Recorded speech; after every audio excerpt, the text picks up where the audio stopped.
Ikaw ba si Batman? Anak, totoo ba na kapag may emergency sa business, ikaw ang laging tawagan? Let me share the story of Kevin and Kate, a couple who runs a successful bakery. They started small, just the two of them, baking at night, selling during the day. Tapos habang lumalaki yung negosyo nila, nag-hire sila ng staff.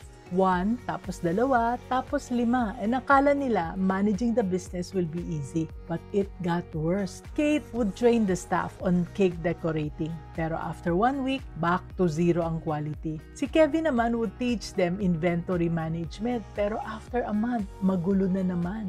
Every time they delegate, they end up redoing the work themselves. Sabi nila, it's faster if we just do it. Yun ang naging motto nila. They were earning more money, yes, pero they were working more than 10 hours a day, 7 days a week. Tapos yung staff nila naging dependent sa kanila for everything. Sir Kevin, ilan pong itlog for this recipe? Ma'am Kate, anong gagawin kapag may customer complaints? Sir, ma'am, emergency po, ano pong gagawin namin?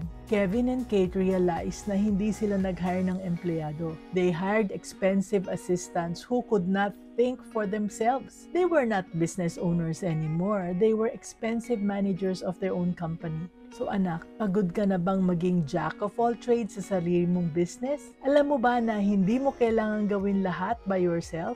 What you need is the right system para ma-delegate mo ang work properly. Kaya I created the Get One Task Off Your Plate mini course. And let me show you how to train once lang and never have to repeat yourself again. Para finally, makakahinga ka naman sa business mo.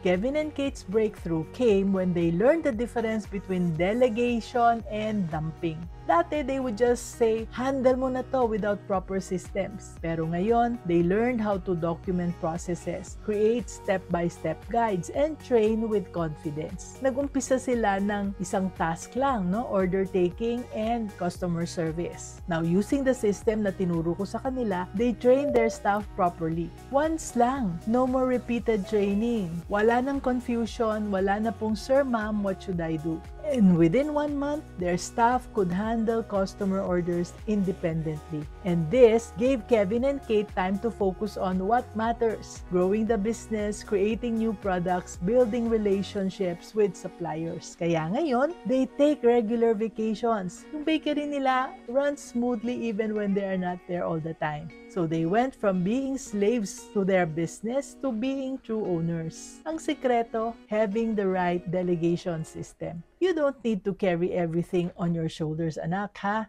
One properly delegated task can change your entire business life. Kaya get One Task Off Your Plate course and start your journey to real business ownership. Because your business should serve your life, not consume it. Check the link in the comments and let's be business-minded, Pinoy.